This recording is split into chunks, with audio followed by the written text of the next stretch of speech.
Hello, and welcome to Real Men Feel. I'm your host, author, coach, and healer, Andy Grant. Please visit theandygrant.com to learn more about me.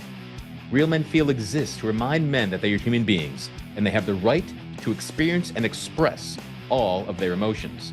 We have conversations that most men are not having, but that all men can benefit from. My returning guest today is James Greenshields. James is a husband of over 20 years and honored father of two amazing women.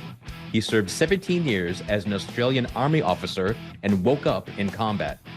Now, with over 14 years post-military, James has co-founded and been the lead facilitator for leadership and men's well-being at the Emergent Leaders Foundation.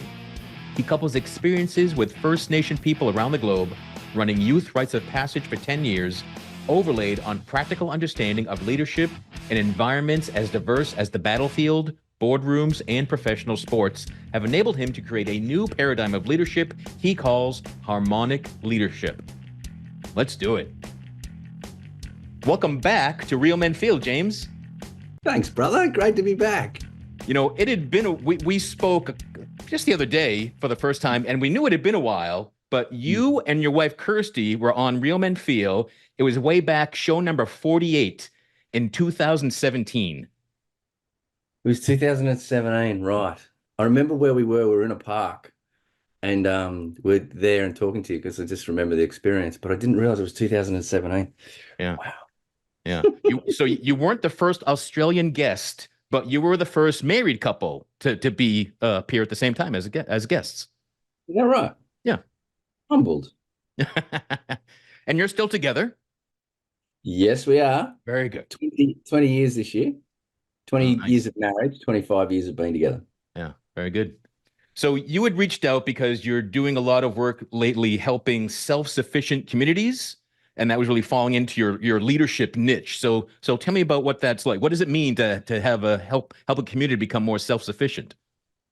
Well, I suppose you take one step even further back than that. Lots of people are just looking around the world at the moment, and they're commenting on how they see the world in a negative way. They don't like what's happening. But the thing is, so many people are then waiting for someone else to come along and fix it. And I've since around, I left the military in 2010. I'd had a lot of experience from Iraq, East Timor, and I got to see quite a lot of different ways, I suppose, of living in harsh conditions and turbulence, and obviously combat, etc.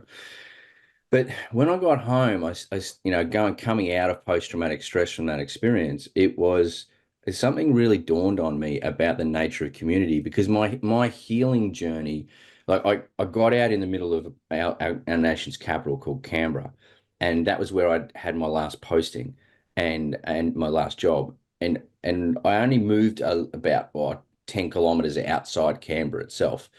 So for that year, I never felt that I left the military. I was still too in it. So we moved up to a beautiful place called Mullaney on the Sunshine Coast, which is an Indigenous people up there that have been custodians of that place, the Gubbi Gubbi. And realistically, that's where I started my healing journey home from post-traumatic stress and everything. And then we traveled to Australia 10 years ago, 2014, in a camper trailer with my two daughters. They were 7 and 5 at the time, and we just had epic experiences. And I felt like I was constantly putting myself back together. I found myself deep in the Indonesian jungles, taking some indigenous elders back to their ancient burial caves, just having experience after experience of just connection. And then finally, we've been living in this area called the Northern Rivers, just near a place called Byron Bay. And this is Bundjalung Nation territory. And I found home tree here.